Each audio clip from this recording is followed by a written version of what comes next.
Well, that was a different time, and Prabhupada didn't have his full potency then, but then his potency came out later. I said, oh, when you were there?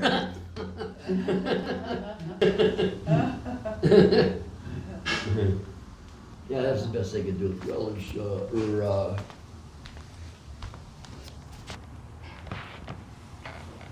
because they were afraid of Śravaṇa Maharaj.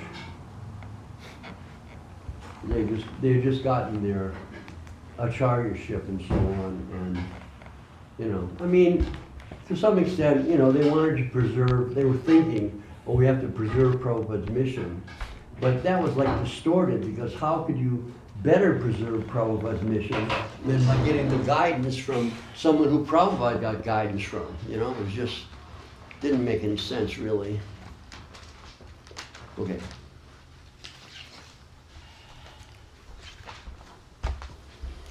You want to pick one, Dee? Maharaj, would you like to sing the Arti song of Srila Gurudeva Guru Maharaj? Oh, yeah. Maharaj, Artis? Okay.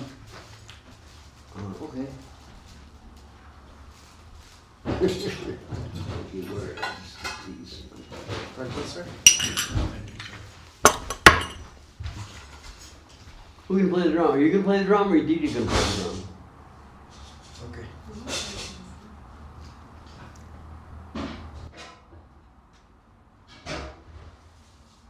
All right. Where are those archie go? Here we are. Got Guru Maharaj. Got Guru Deva. You have to say Guru Deva's archie first, and then Guru Maharaj's archie. Sri Guru Arti is on page 42, and Sri Guru Arti Shtuti. Guru Arti Shtuti.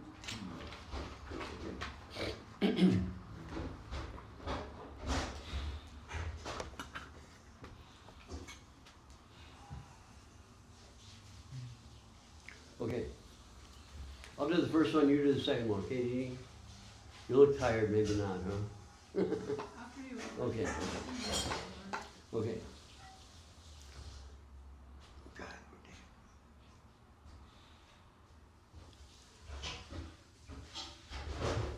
Jaya Jaya Guru Dever Arati Ujvala Jaya Jaya Guru Devi Arati Ujvala Govardhana Parapite Bhuvana Mangala Govardhana Parapite Bhuvana Mangala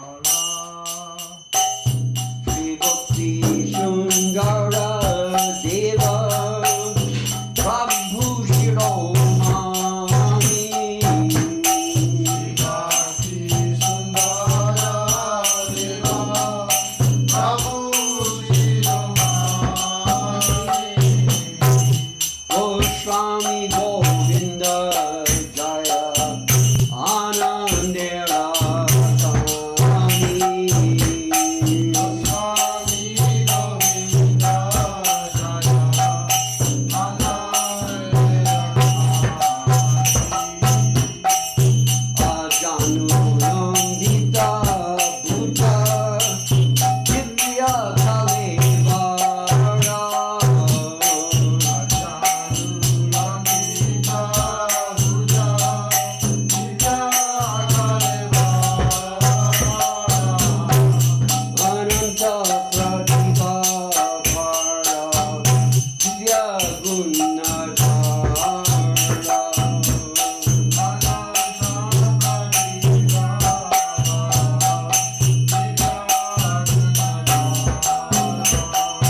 Sange Sada Nandi Sarada Ravinai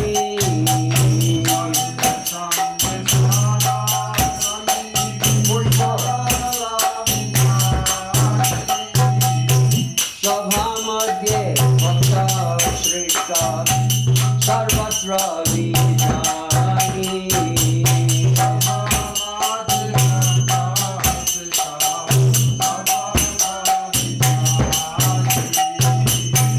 Gaudiya Ghane Kuni Acharya Bhattaya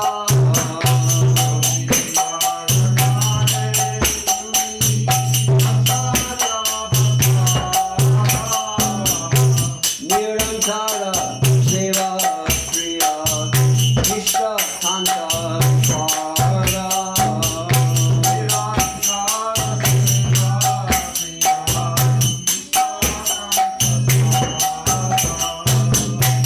Tomara Karuna Mage Vikala Vilase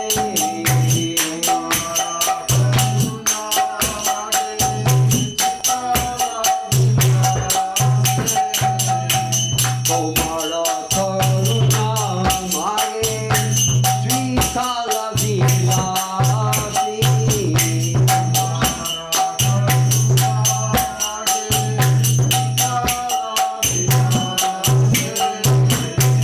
Gandharvika Giridhari Seva Matra Ase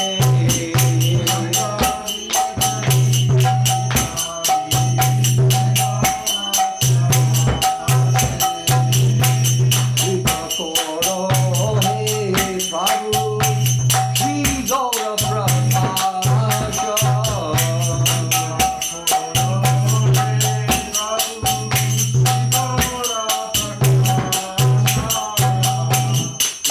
Koro He Prabhu Shri Gaura Prabhasha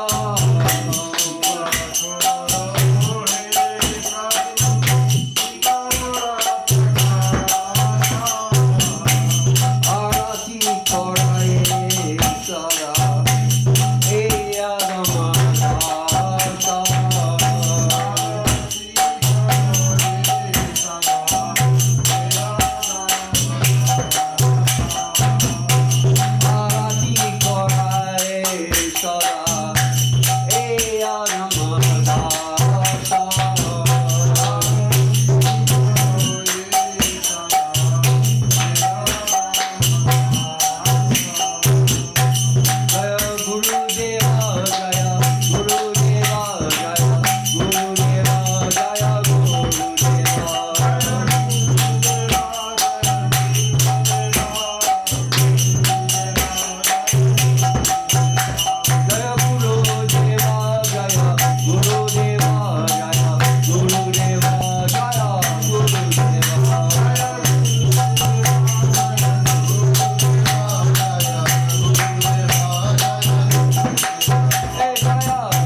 Okay.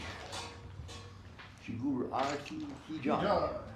All glories to the effulgent Arati of Shri Guru Dev, which is going on at the foot of Govardhan, benefiting the whole world.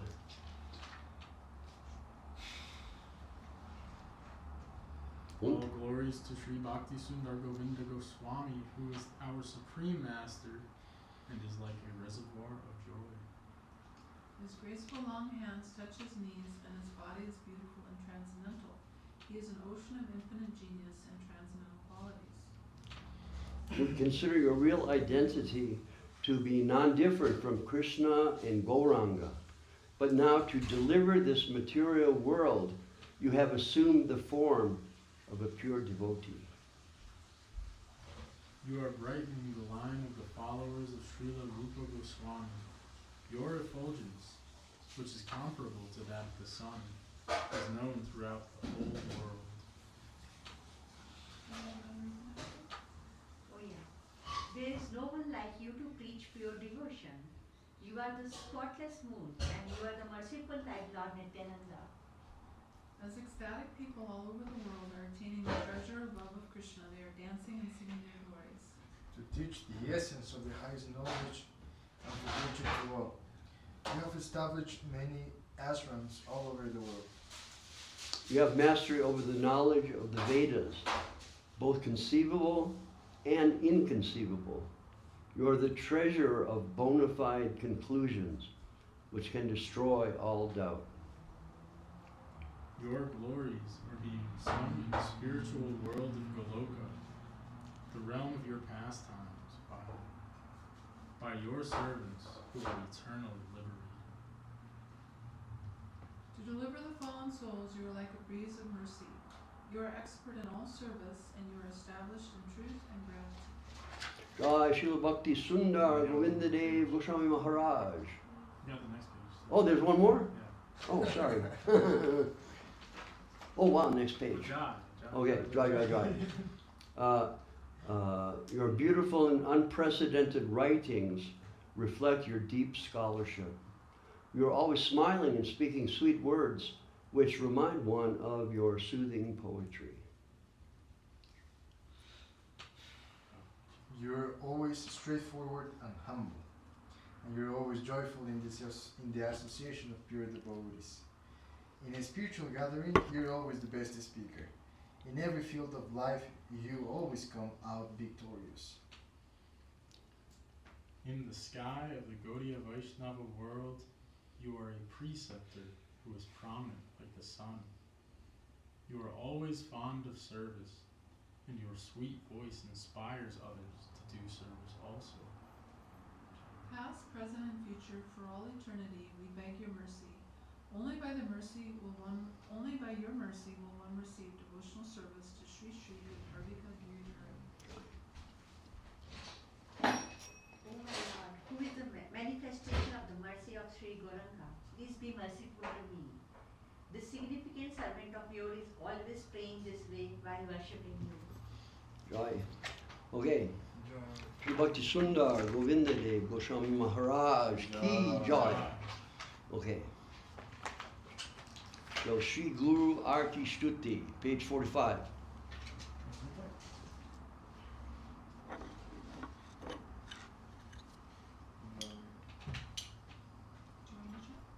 Yeah, can you do 1, 2, 3? I can't play 1, 2 unless you can. Oh, you got Kartal, okay. Jaya Guru Maharaja, Jati Rajeshwara. Jaya Guru Maharaja, Jati Rajeshwara.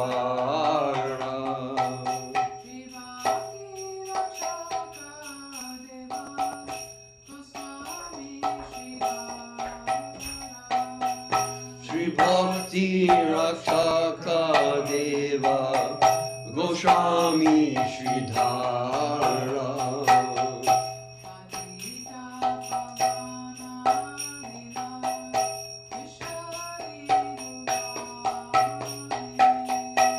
Patita Pavana Lila Vishtari Bhurane.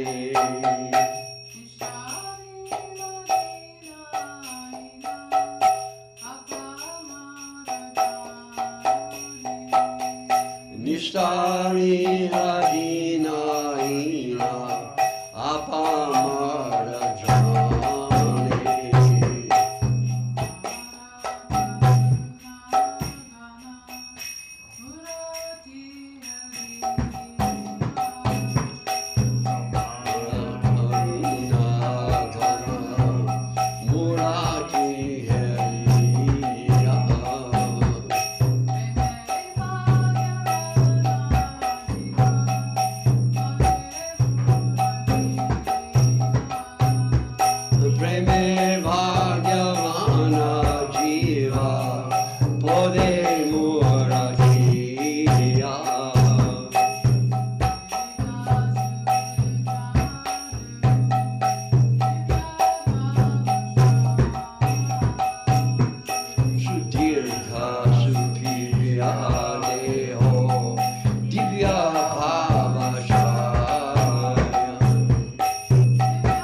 All glories to you, Guru Maharaj, of sannyasi kings, the emperor, the glorious Srila Bhakti Rakshak, Dev Goswami Sridhar. Extending in this world your pastimes as savior of the fallen, you delivered all the suffering souls, including the most forsaken. Beholding your holy form of concentrated mercy, the fortunate soul fall in a swoon of divine love and ecstasy. Your lofty form full of divine emotion is nectar for our eyes. With divine knowledge and shining eyes, your effulgence fills the skies. A golden sun resplendent in robes of saffron dressed, adorned with tilak tulsi beads and with sandal fragrance blessed. The matchless beauty of your holy form, dazzling in its brightness, your benevolence of most noble heart, in the moon glow of love's sweetness. Inconceivable genius, affection, gravity, magnanimity, a thunderbolt crushing mundane knowledge, the reservoir bestowing divinity. In the golden locked sankirtan dance, you reveal ecstatically Daya Nitai, you ever call so lovingly. Eternally present in Navadvip Dham with your associates, by your seal will, you enjoy your holy pastimes on hidden Govardhan Hill. You are the fit recipient of your dignity in the Gaudiya Acharya assembly, the jewel of the Gaudiya Siddhanta adorning your chest so nobly. You're the living message of Sri Gora. You're the mine of perfect conclusions. You revealed the Gayatri's inner purport, the gem fulfilling all aspirations.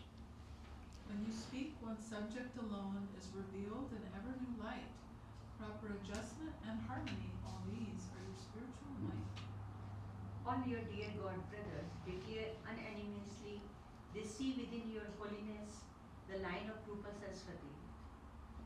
Seeing you take the holy name with the lassi beads in hand, awakens the thought of Saraswati Thakur in everybody's mind. Your feet cooling like 10 million moons in their service all faith do high place. The nectar of Radha Govinda's pastimes one day we may drink by your grace. O personification of perfect conclusions, inconceivably one, yet different. I sing this prayer at your arati with joy, your humble servant. Jai, Srila Bhakti Rakshak Sridhar Dev, Goswami Maharaj ki Jai. Joy. Srila Bhakti Sundar Govinda Dev Goswami Maharaj ki Jai, who wrote this beautiful arti. My gosh.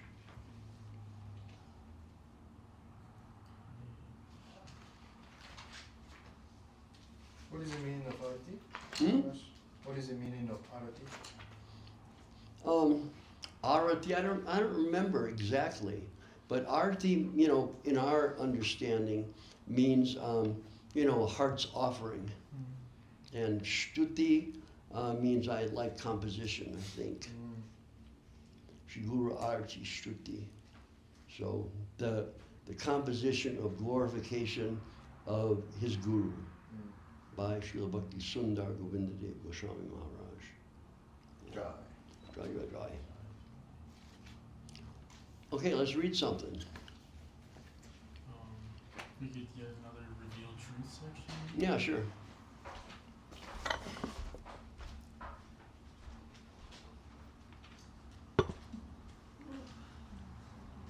Oh, it's hot. Hmm? It feels hot. Yeah. Yeah, we have to get the cooler cranked up. You and Jaidev or something, go up on the roof and get it going. Okay? The cooler? Yeah. Okay. It's about time. It's like May, right? It's in the roof? Yeah. Have you ever done it? No. No. That's why I laughed. Who always did it? Well, Bill knows how to do it. He's out of town right now, but. I guess Parush used to do you it have to too. Take the cover off and Yeah. hook up the water. Right. Parush. Well, you guys should probably be able to figure it out. There's a water line there. You just have to hook it up and then turn it on. That's it. and take the covering off. Yeah. I think we could figure it out. The problem will be just get on top of the roof, right? Yeah. Ladder. Yeah. Get up on top of the roof, take the cover off, hook up the water, go down and turn the water on. You'll see where the line goes up on the roof from a spigot down below. You'll be able to figure it out. What about chapter 7? Okay. Sehr gut.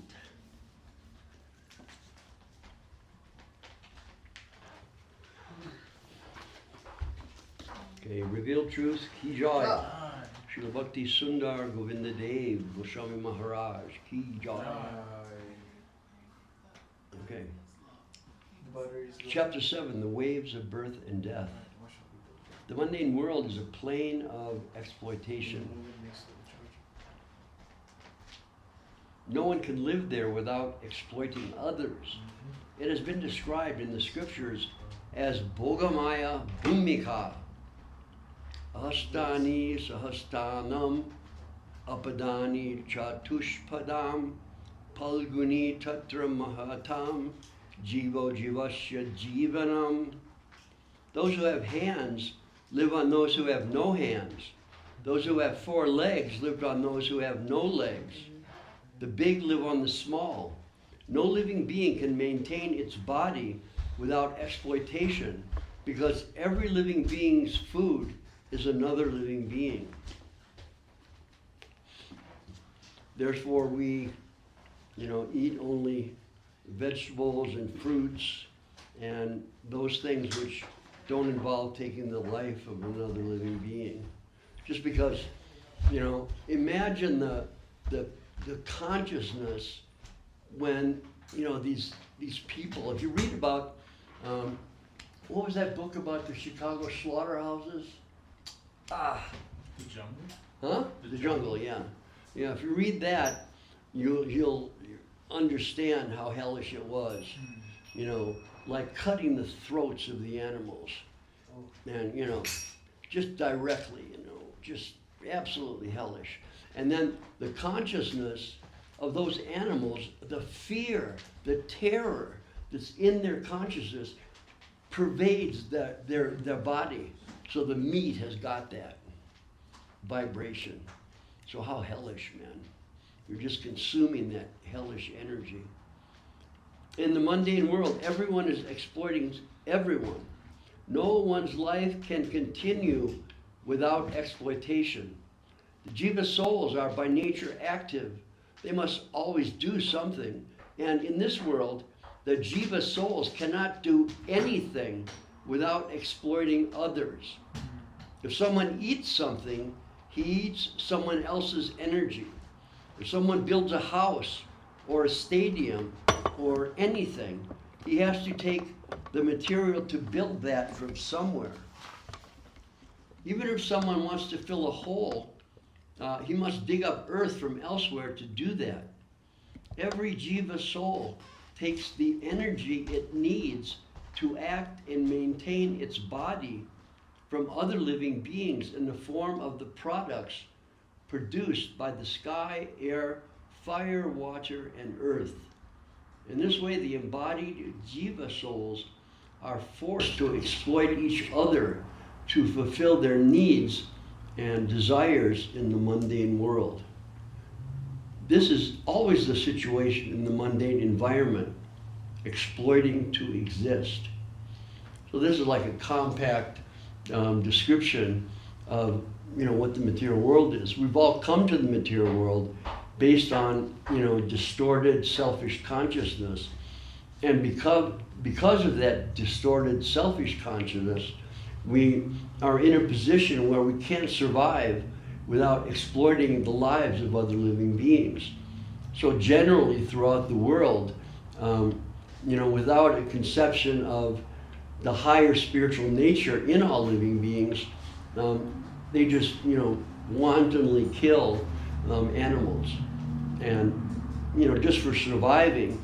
But they don't know that as a result of their, at least participating in the murder of animals, they're going to have to, suffer the reaction to that.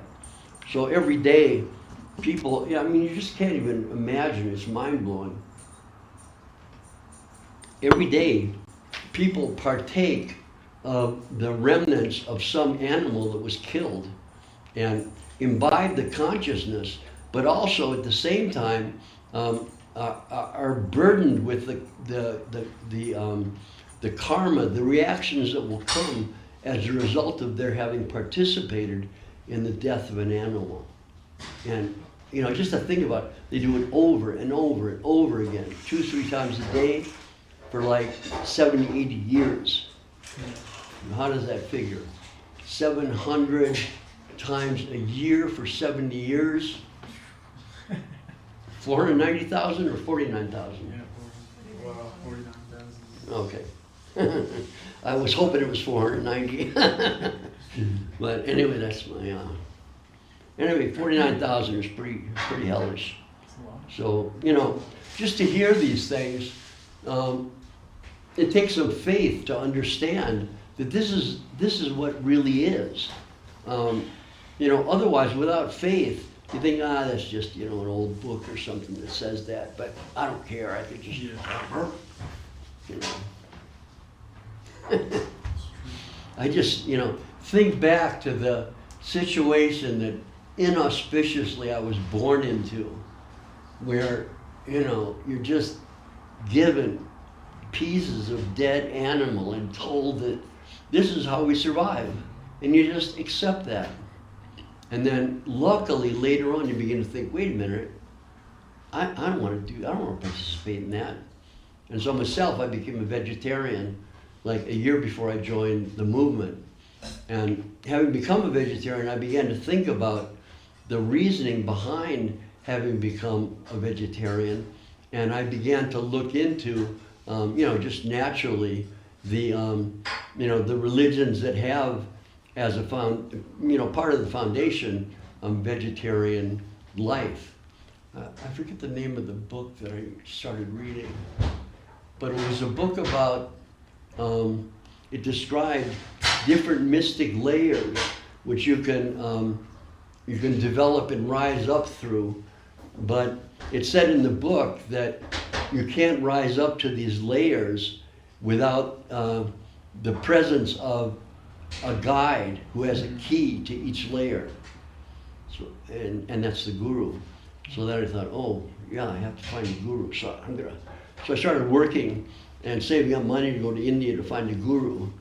And then I told you where I was working, right? My job was in a cadaver lab. So the students would take apart the bodies, and then, you know, afterwards I would go out and collect the parts and put them into formaldehyde. That was like my you know, revelatory job that Krishna gave me. And every day I'd go and take the bus.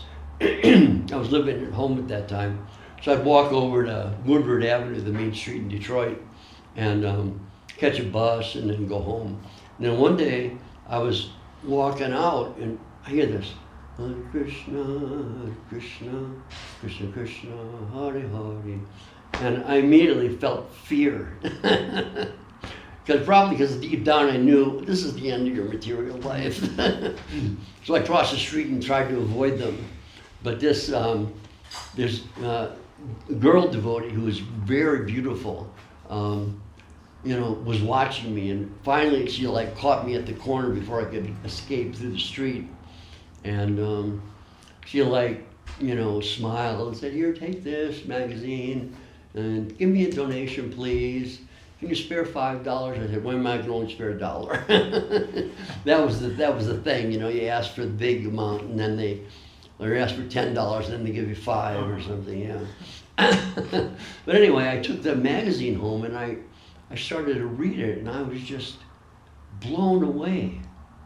Like what they were, like articles by Srila Prabhupada, articles by a few different devotees, but you know, particularly the articles by Srila Prabhupada. I just felt like, wow, this is something has been there deep down, and I was never able to clearly understand it or visualize it, or, you know, it just was beyond me. But all of a sudden, wham, it's right there in front of you.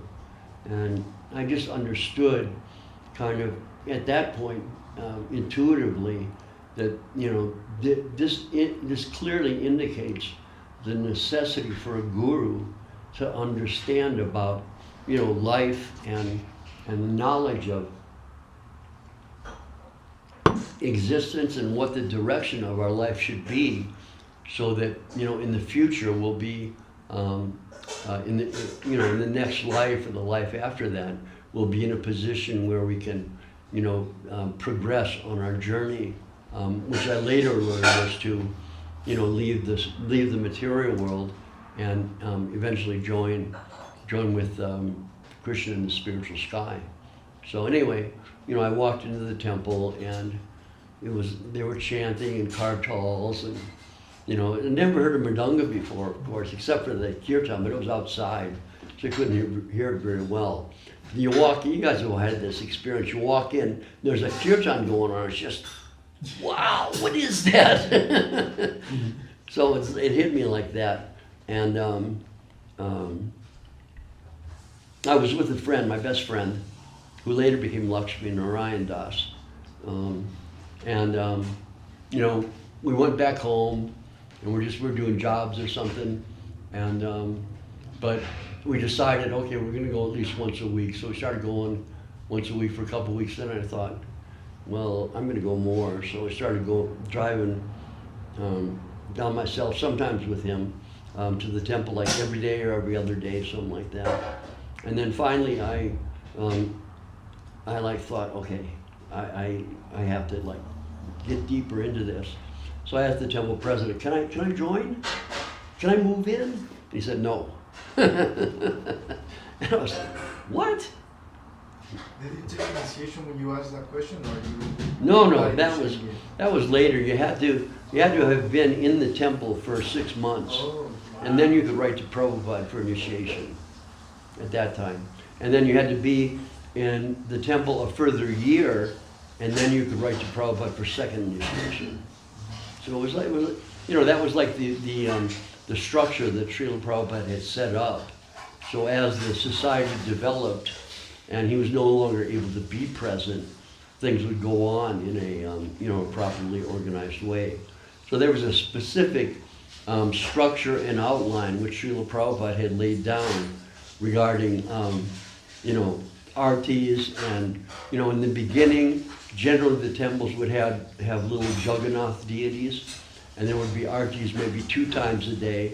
Then you would increase the artis to 3 times a day, and then increase to 4, and ultimately to I think it was 5 different artis per day. And having done that fairly regularly, then you could, I think at the early days, he would allow the installation of, Shri Radha Krishna, and later he instituted the worship of Sri Chaitanya Mahaprabhu before Radha Krishna. So the first temple where I got Radha Krishna, I had left Detroit and gone to Chicago, and Prabhupada sent the deities. He personally picked out the deities, sent them to Chicago, and named them Kishore Kishori, which was like, wow, just amazing names, amazingly beautiful deities that were, of course, made in Jaipur, which is like the central place, almost the exclusive place, I think, where deities are carved. And it's been the people who work on carving the deities, their father did it, their grandfather did it, their great-grandfather did it. It's just like that. They, from a very early age, they learn the process, and so they become, by the time they're adults, they're just really expert. And what what was sent to us was just unbelievably beautiful. I think not only because they were expert carvers, but also because Prabhupada saw them, And then coming there, then there were specific ways in which we had to proceed to install them. So I invited Prabhupada's first sannyasi. His name was Nyasi Maharaja. He lived in New Dandavat, which is like a farm community in West Virginia. And I invited Kirtananda Maharaj to come, and he did the, the initial bathing, and he knew all the mantras necessary for the bathing. And then two of the male pujaris picked up, because the deities were like, I don't know, 4.5 feet tall, maybe a little more. And they were heavy, heavy marble. And picked them up and put them on the altars. And then we had the first arti, which Kirtananda Prabhu did. And then later, when Prabhupada came to Chicago, he did the first arti after he arrived, which was like, whoa. It was just, unbelievable to see. Prabhupada was so graceful, and in the way he walked, and then to see him, doing the fanning, it was like he was dancing. It was just, wow, this was, you see Srila Prabhupada and you realize this is real. And not only that, but you can feel this personality he doesn't live in this world. He lives in a different place. It was just like so obvious and apparent. Prabhupada particularly was very, very poised and grand in the way he moved and the way he would talk and present things strongly, and would walk with his cane, his head very high like that.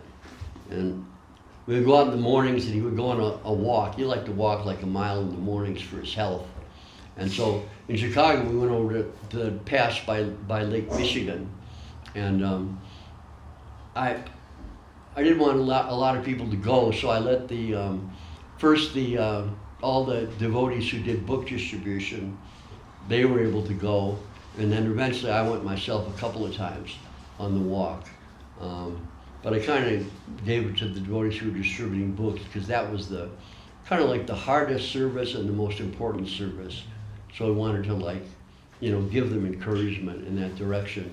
And they all got to go over to Prabhupada. Prabhupada stayed in an apartment nearby, and they all got to go over, and meet Srila Prabhupada one by one. I introduced them all, and Prabhupada goes, yes, and what books do you like to distribute, and stuff like that, and they would answer, oh, Prabhupada, I like the Krishna book. You're very good. Kind of like that. It was just, everything was amazing with Srila Prabhupada. Then, of course, I've told that Prabhupada departed in 1977, about 8 years after I joined, so I had a long time. The total time I spent with Srila Prabhupada was probably less than a month. When we were in Detroit, I went to LA one time, and then later Sri Lanka and I went to LA and met Srila Prabhupada. I remember we came into the room, and Sri Lanka was bringing Sudarshan. He was like 2 or 3 or something, and he was walking, and he walks in the room and goes, Prabhupada! Yeah, and then he rushes over by Prabhupada's desk, and he looks at the desk, and he starts slamming everything off the desk. And Sri Lanka picks him up, and he's screaming and yelling and going out, and Prabhupada says, you can tell he's very intelligent. And I thought, what? So I felt so embarrassed, but Prabhupada was like, he's a very intelligent boy. That was really cool. So Sudarshan got them. And later, Prabhupada, a couple times in Chicago, Prabhupada was going out to go to his house or something, and Sudarshan would be there, he'd like rub his head. Sudarshan got rubbed a few times in Chicago, and then later, when we moved to Dallas, Prabhupada was staying there because it was the Gurukula location. And I can very clearly remember, we used to sit in the garden, and Prabhupada would talk, and we would ask questions, and it was a whole thing.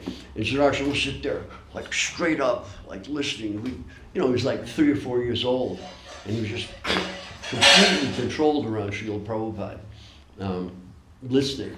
And then later, I would walk forward and Prabhupada would come out, and as he was going into his room, he would always rub Sudarshan's head. So Sudarshan got a lot of mercy when he was young. Have you met Sudarshan? Yes. Yeah, okay. So this was when he was like 3, maybe, something like that. 1975. Yeah, so. Okay. Have I started reading? I haven't started reading this. You started reading. Oh, I did. Okay.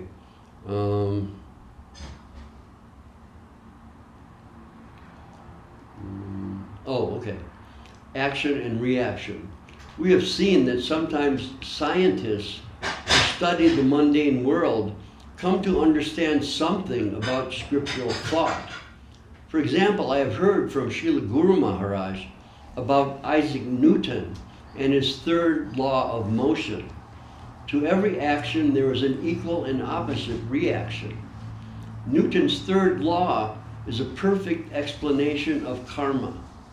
The theory of karma is very clearly explained in Srimad Bhagavad Gita.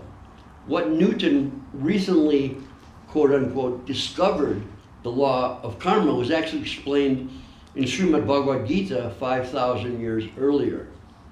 Te tam bhuktva svargalokam vishalam chinne punye martya lokam vishanti evam trayi dharmam anuprapana gata gatam kama kama labhate. Within the mundane universe, pious jiva souls enjoy in the heavenly planets, and impious jiva souls suffer in the hellish planets after leaving their earthly bodies. When the jiva soul's positive or negative karmic reactions are finished, they are born again in this earthly plane.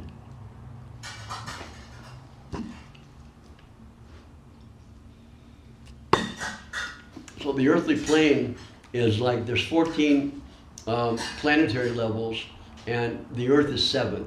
So right in the middle. And going up above 8, 9, 10, 11, 12, 13, 14 are the heavenly regions. And we progress there, or even progress through them, based on our activities, wherein we, like in the beginning, help others, and eventually develop to like not killing animals, and then develop more fully, to beginning to like learn to dedicate our lives to higher service, ultimately to the personality of Godhead. But along the way, sometimes it's worship of different devatas or demigods, and so it just it develops, and everybody proceeds in different degrees, in different ways.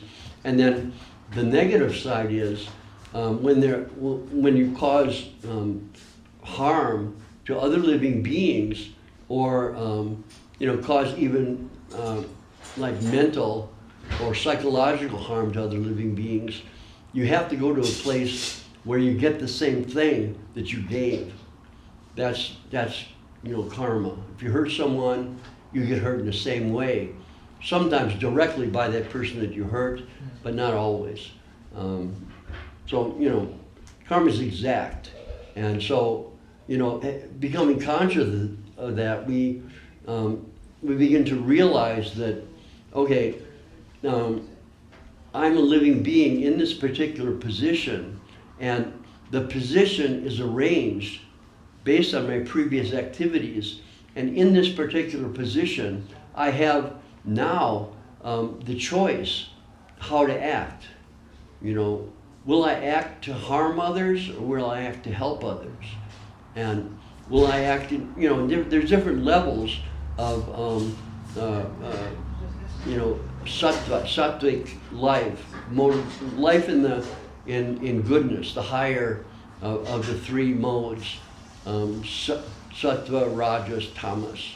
Tamas is the lowest, called ignorance. Rajas, the middle, where people are like passionately working hard to accumulate money and doing so many things like that. That's rajas.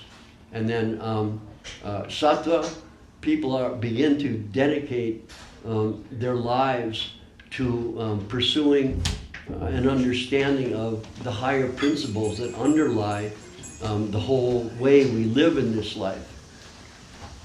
Jai Mahaprabhu.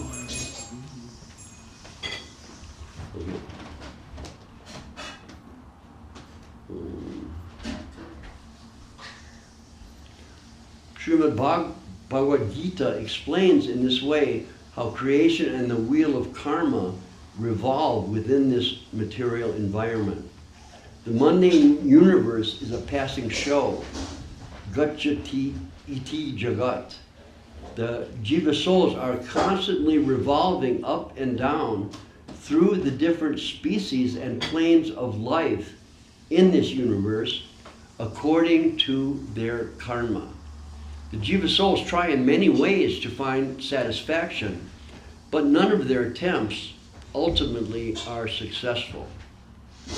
Kabhu svarge utaya, kabhu narake dubaya, dandya jane raja, yena nadite chubaya. Sri Chaitanya Charitamrita Madhya Lila, chapter 20.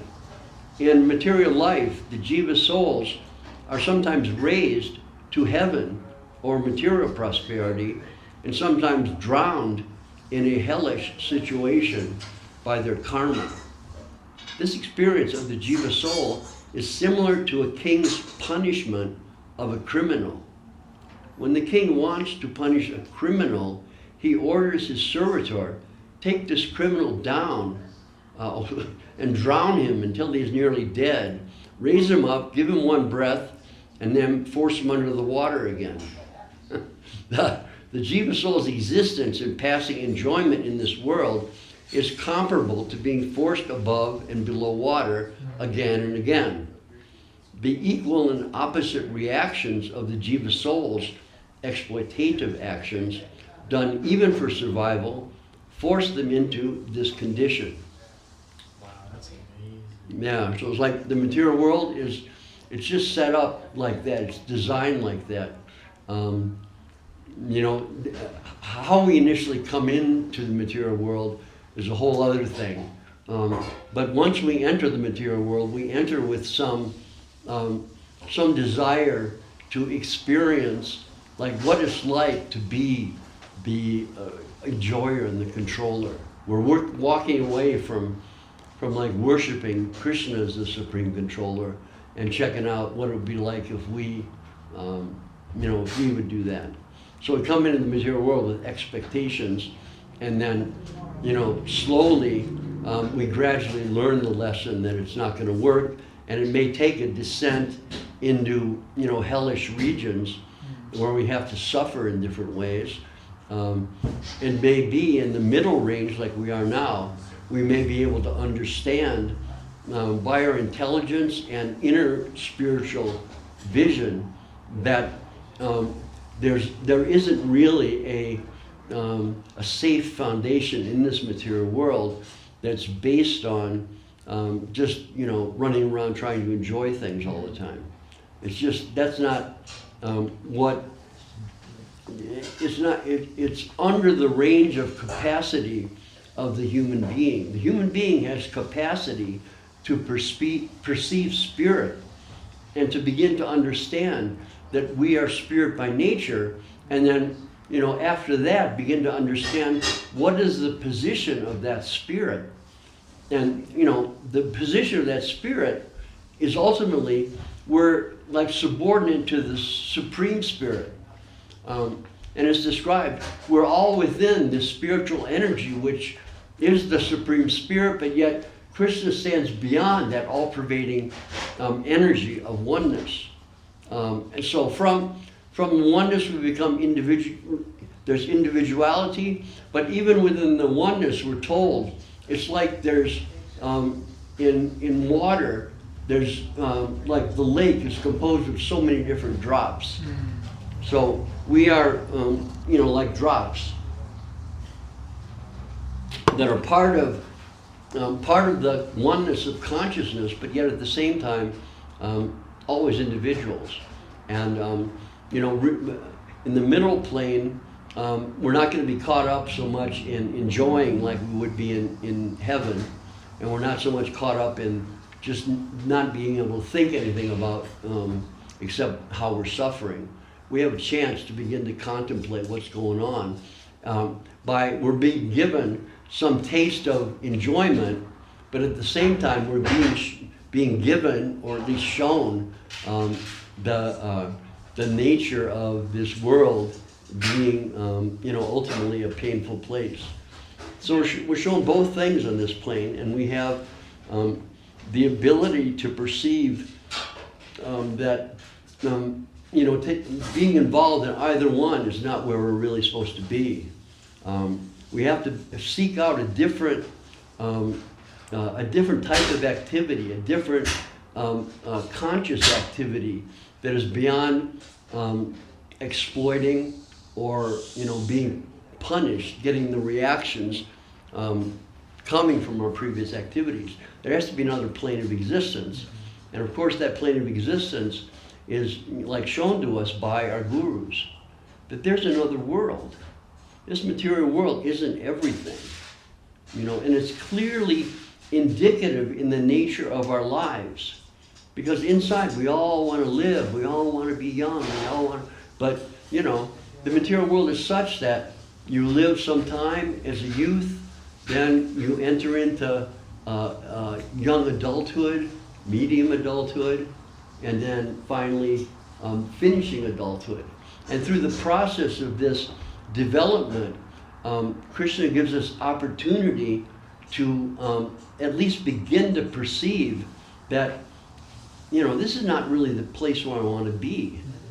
Otherwise, you know, why am I desiring to find happiness all the time if I can't find it here in this plane? So the first step in spiritual life is to say, wait a minute, there's something wrong with this world. You know, it just isn't working the way it should. And that's the first, we're told by our gurus that that's the first step of spiritual life, is to begin to realize that, you know, we're not meant to be in this situation. Our inner nature is different, and there's a reason for that, and that's, you know, that difference is there to be seen by development in spiritual consciousness. And, you know, spiritual consciousness is like, what's the word, overridden by material activities. So people who get just involved in material activities spend their, you know, their whole life just enjoying sense gratification and running around trying to find how to enjoy more sense gratification and working so that their family will enjoy more sense gratification and ultimately dying. You know, so it's just not, it's not how it should be. That's the first step. And then understanding that this place is not the real place, then we begin to look, well where's the real place? You know, how can I find that? And so, you know, naturally people have a desire within, and based on that desire within, they search for, you know, someone to help them, a teacher. And based on their, the degree of their understanding, the degree of their sincerity, there's so many factors, they may find, you know, shelter in the teachings of Lord Jesus, or in the teachings of, you know, Muhammad, or, you know, in some type of Buddhist teaching or understanding. I was, just on a side note, that when I went to Nepal, there's a lot of Tibetan, no, it's mostly Tibetan Buddhists there. So I was thinking, oh, I want to check out this Tibetan Buddhism. How is it that they, you know, worship and accommodate life based on there's ultimately nothing, you know? And so I went to their temples and I talked to them, and they were all like devotees of different, what are they called? These high souls who are elevated. Gee whiz, I can't remember it's a Sanskrit term. Bodhisattvas. these bodhisattvas. They all have different bodhisattvas, and they pick out a particular bodhisattva, and they dedicate their lives to that bodhisattva. And they have temples and arti and everything. Yeah. Because the guy who established, he came originally. Tibet had this kind of early religion, similar to all over the world, where religion developed based on like worshiping the sun and the moon and seeing in animals different spirits and stuff like that. So the Tibetans had that. And then one person from Bengal, whose name I can't remember, in the 7th century, went to Tibet and introduced the understanding of karma, reincarnation, all these things. And based on his input and the original teaching, Tibetan Buddhism came out. So it was the foundation of the structure, and much of the practices and the understandings come from Bengal. And come from pretty much Vaishnavism as far as I can see. Although I've never read what exactly was his position, but he came from Bengal in the 7th or 8th century. So, probably there was some early Vaishnavism going on there. As far as we understand from history, it was there, and then it disappeared for a while, then it came back, and finally Mahaprabhu firmly reestablished it. But if he brought some spiritual teaching to Nepal, and ultimately that went to Tibet, he did go to Tibet actually, yeah. Anyway, if he brought that understanding, some understanding of spiritual practices and so on, and it came from Bengal, it must be very similar. And sure enough, when I met them and talked to them and watched their worship in their temples, it was very similar. They don't even talk about like nothingness. Their whole thing is worship of their bodhisattva. And that's who they dedicate themselves to. The whole thing is like devotion. And they have some hazy notion of they'll go to a higher plane where they'll worship more fully and maybe eventually enter into nirvana, but they don't even talk about nirvana. Which is really surprising to me, because I thought, they're going to be talking about nothingness and how it's, the ultimate, and all these deities and divinities and worship of them is all bogus. But they didn't. They talked about worshiping, the great souls in their line. Which is positive devotion. Yeah, which is really cool, yeah. Because I think, what's the best way to manifest like development in spiritual life? The best way is through like devotion and dedication. It's not just like you sit down and you memorize the teachings or something. That's very dry. Devotion, you get you get involved on the heart level, which is the level of the soul, the reality of the soul. And so, without devotion, there's not much to religion, which is like, Christianity is largely devotion. And in Islam, there's people who are very like structural, and the whole thing is like following the rules and the example of Muhammad.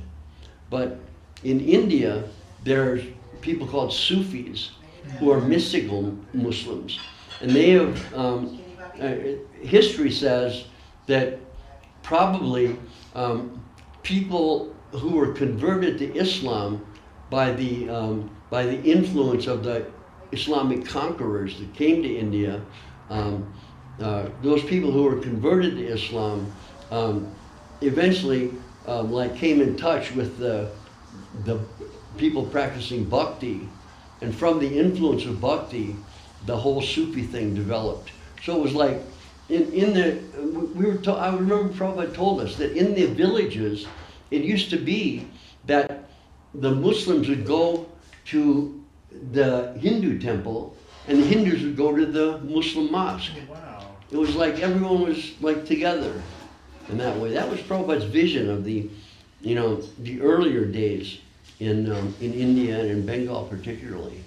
That it wasn't like at each other's throats, but that developed later. I think maybe based on the influence of some of the later, Muslims who actively persecuted the Hindus and broke temples and so many things like that. And at that point, those people had to choose to follow the Islamic ruler. There really wasn't much choice, or they'd be killed or something.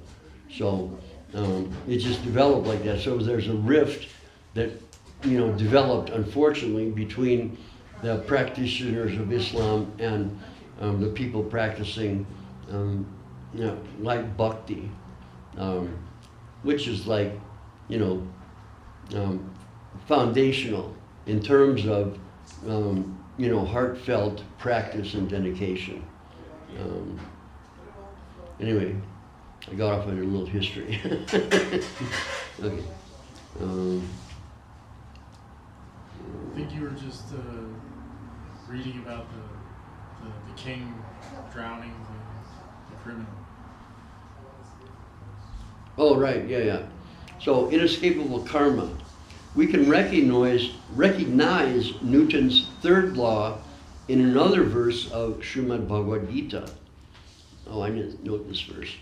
Matra sparshas tu kaunteya shitoshna sukha dukkha da agama payino nityas tongs titikshasva bharata. Heat, cold, happiness, sadness, and all other phases of mundane life come and go. They are a passing show. Whenever happiness comes, sadness follows it. And whenever sadness comes, happiness follows it.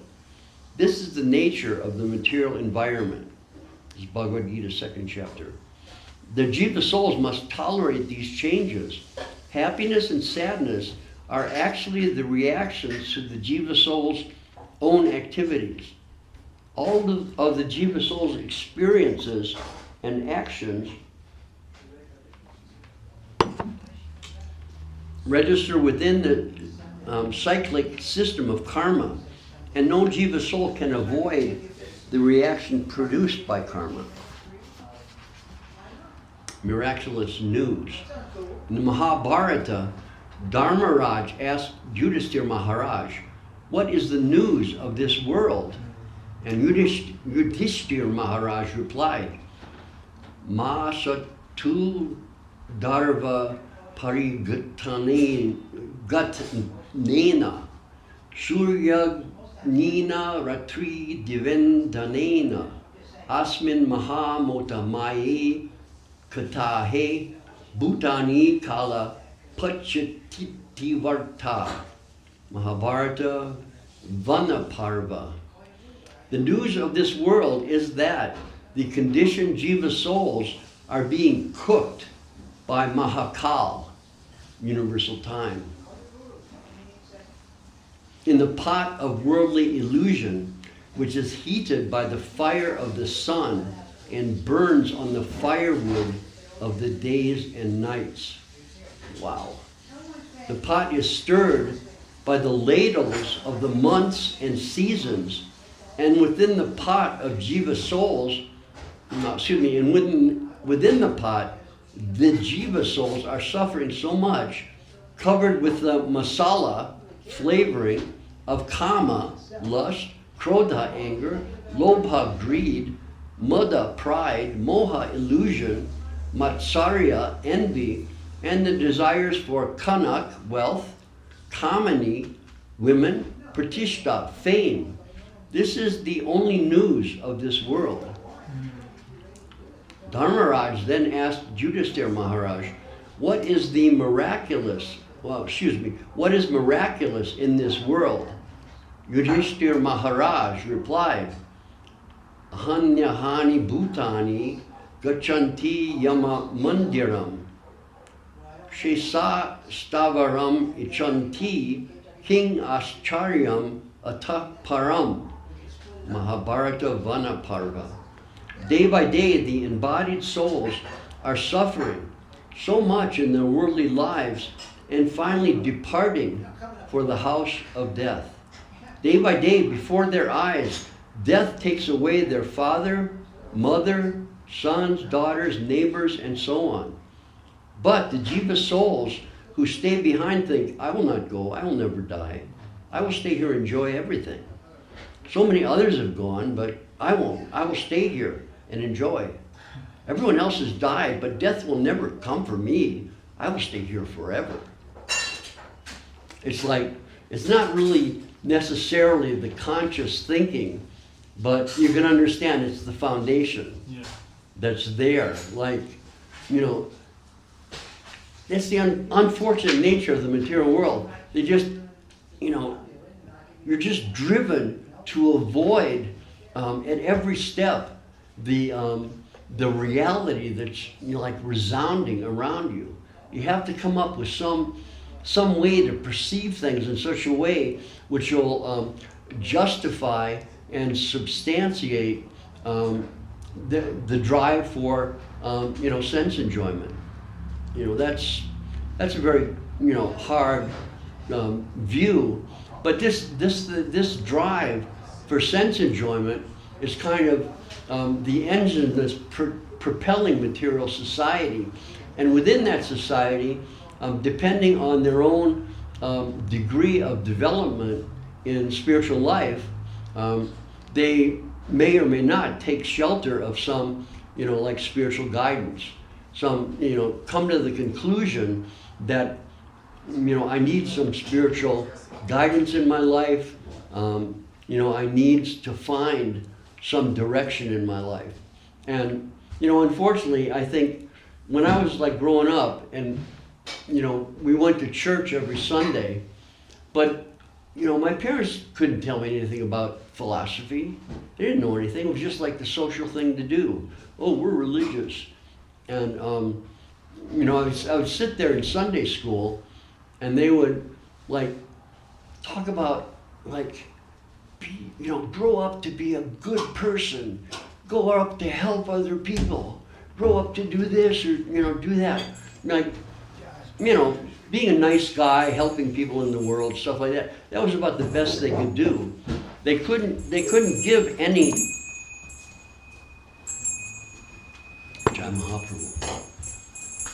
they couldn't give any real like spiritual understanding or vision of what spiritual life is. It's like, okay, you live your life and then you die, and if you're bad, you go to hell and suffer forever, or if you're good, you go to heaven and enjoy forever.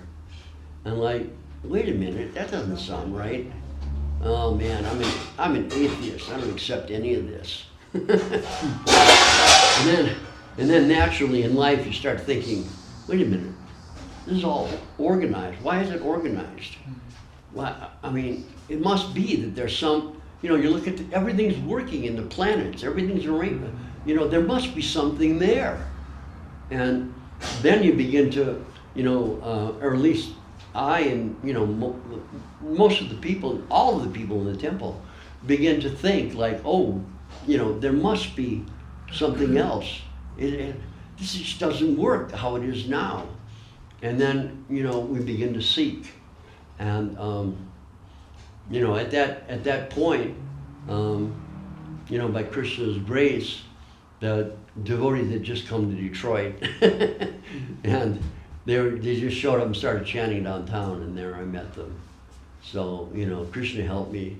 I didn't have to, you know, suffer through well, I did. I was searching, and I didn't really know what I was looking for. And so I thought, oh, I'll find things through psychedelics. Yeah. And I thought, oh, psychedelics is going to show me so much. And then after a while, I realized that, well, it's, you know, it's kind of showed me that there's, you know, the material world isn't real, and there must be something beyond. But it didn't really show me what's beyond it. It didn't really work. So I kind of stopped that, and I started to look into different spiritual practices, and you know, read different books and stuff like that. And while doing that, I met the devotees. I'm always going back to that story. But yeah, that's how it happened. Okay. Have I read this? Here the position of everything in this world is very simply explained. According to everyone's culture, qualities, karma, and so on, their positions within material life goes up, then down, up again, down again, and finally to the grave. The conditioned souls, however, are not able to properly understand this. When any soul does realize their position in this world, they feel Dina Yaminyao Sayam Prataha Shishiram Vasantau Punar Ayataha Kala Kridati Gajatyayus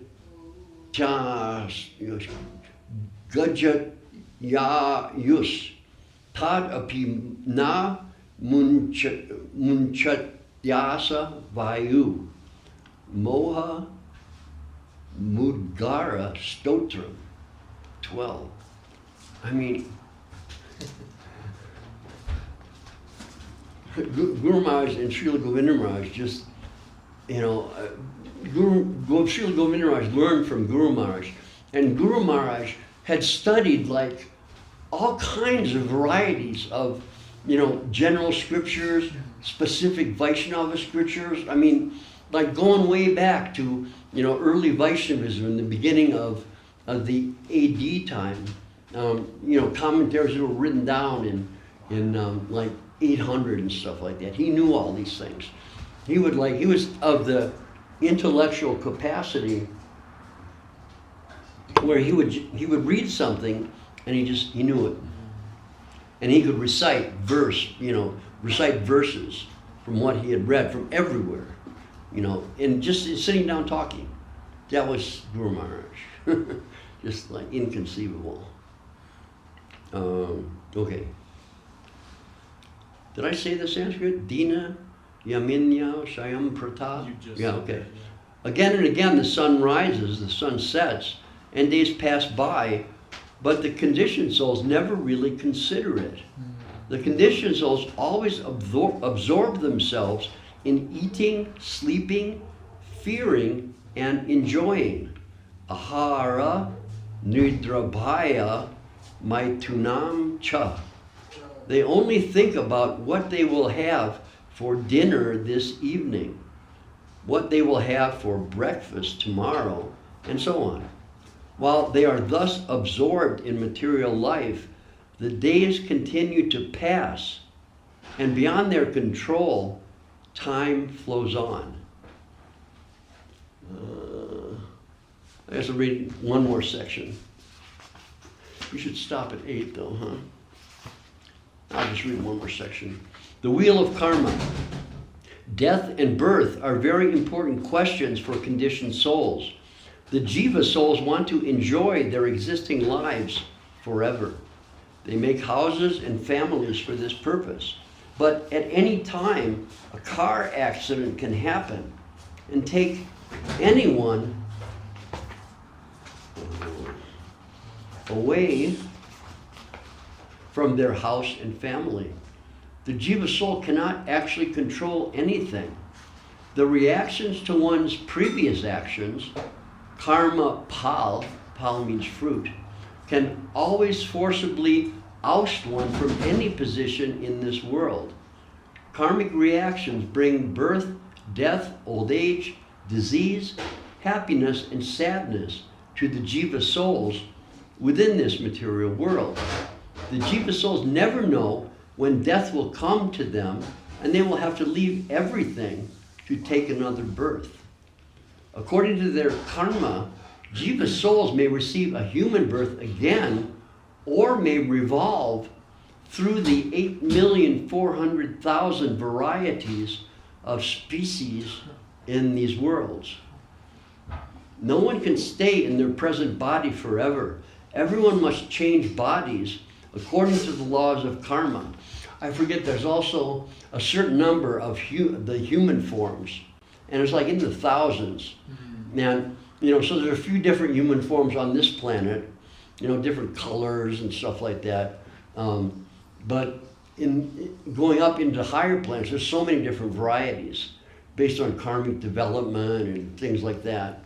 So, there's all kinds of human forms of life. within the 8,400,000. Maybe it's like 40,000 or something, I can't remember. They only know that karma chakra, the wheel of karma, must push them forward. For every action, there is always an equal and opposite reaction. Within the material environment, the karma chakra is always cycling, and the reactions to everyone's previous actions are happening automatically. Okay, the next section, leaving the body. The exciting future. Wow. Okay. Let me see. So just remember what Hari Haraya is on? Is it 60? 66. 66? Yep. Okay. All right, okay. Nam Sankirtan, Shri Narottam Das Thakur. Ki Jai. God. Oh, where's the mridanga player?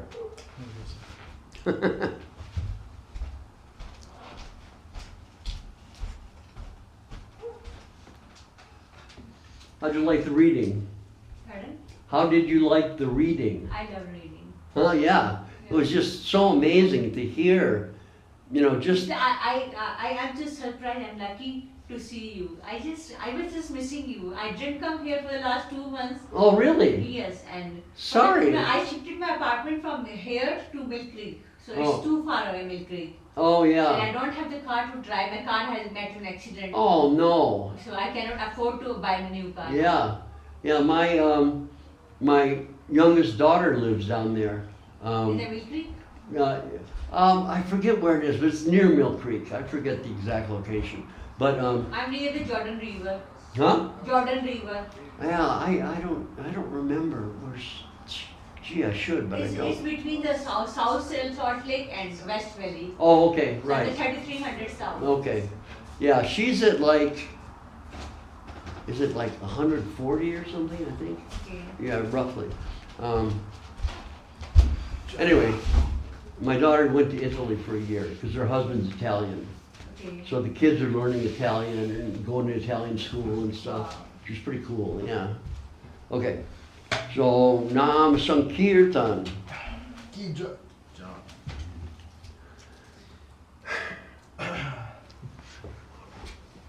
Hari Haraya Nama Krishna Yadavaya Namaha. Hariharaya Nama Krishna Yadavaya Namaha. Yadavaya Madhavaya Keshavaya Namaha. Yadavaya Madhavaya Keshavaya Namaha. Gopala Govinda Ram Srimad Sudana. Govinda Ram Madhusudana. Giridhari Gopinath Madana Mohana. Giridhari Gopinath Madana Mohana. Sri Chaitanya Nityananda Sri Advaita Chandra.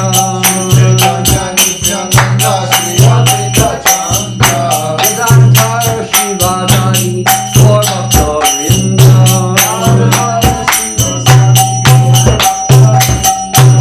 Jai Vipa Sanatana Bhatta Raghunatha. Jai Gopala Bhatta Dasa Raghunatha.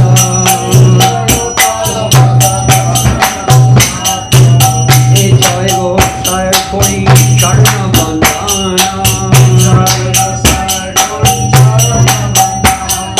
Rahote Vinanash Adhikta Purana.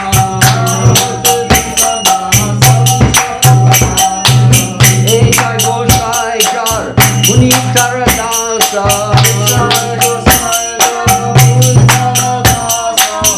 Savara Padarinu Ora Panchagrasa.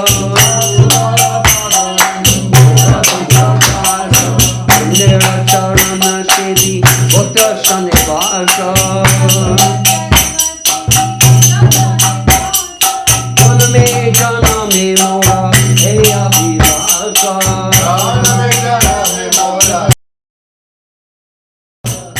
Jai Gosai Jabe Bhanje Koila Vasa.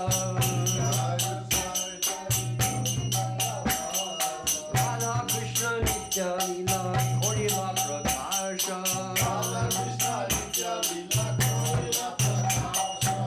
Anande Polo Hari Bhaja Vrindavana Anande Polo Hari Bhaja Vrindavana Shri Guru Vaishnava Pade Bhajaya Mana Guru Vaishnava Pad Padma Koryasha Guru Vaishnava Pada Padma Koryasha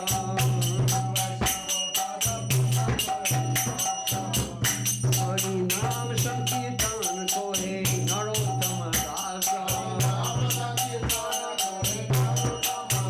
Hari Nam Sankirtan Kore Narottama Dasa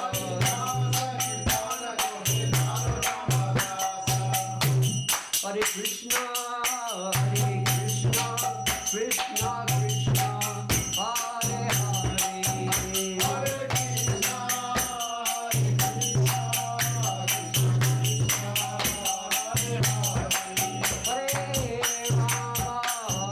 Rama, Rama Rama, Hare Hare. Hare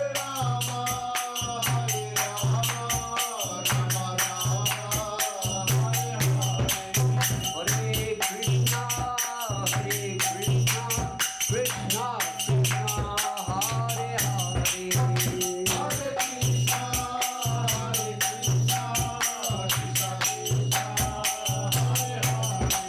Hare Rama, Rama Rama, Hare Hare.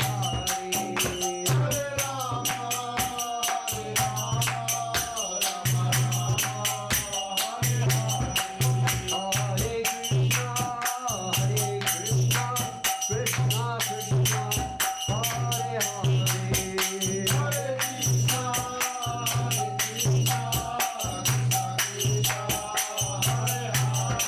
Hare Rama, Rama Rama, Hare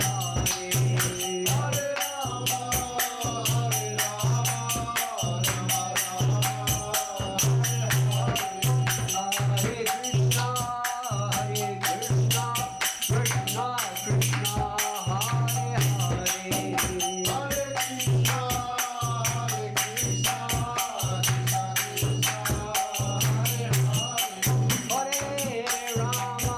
Hare Rama, Rama Rama, Hare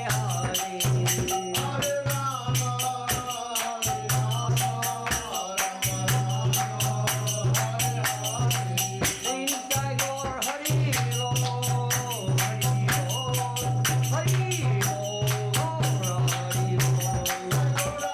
Bol, Hari Nitai Gaur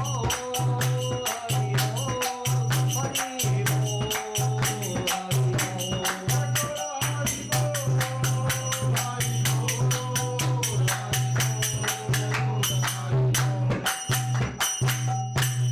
Gaur Premanandi, Hari Bol. Jai Saparikar Shishi Guru Gauranga, Gandharva Govinda Sundar Ju Ki Jai. Jai Saparikar Shishi Guru Gaura Chandra Giriraj Ju Ki Jai. Jai Om Vishnupad Paramahansa Paribrajaka Acharya Varya Astatara Sata Shri Srimad Bhakti Sundar Govinda Dev Goswami Maharaj Ki Jai. Jai Om Vishnupad Paramahansa Paribrajaka Acharya Varya Astatara Sata Shri Srimad Srila Bhakti Rakak Sridhar Dev Goswami Maharaj Ki Jai.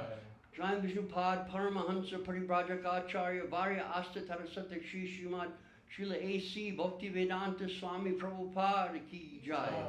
Shri Jai Om Vishnupad Paramahansa Parivrajaka Acharya Varya Astatara Sata Shri Srimad Srila Bhakti Siddhanta Saraswati Thakur Prabhupada Ki Jai. Shri Rupanuga Guru Varga Ki Jai. Ananta Koti Vaishnava Brinda Ki Jai. Hari Nama Sankirtan Ki Jai. Nitai Gaur Premanandi. Hari Hari Bol. Jai Gurudev.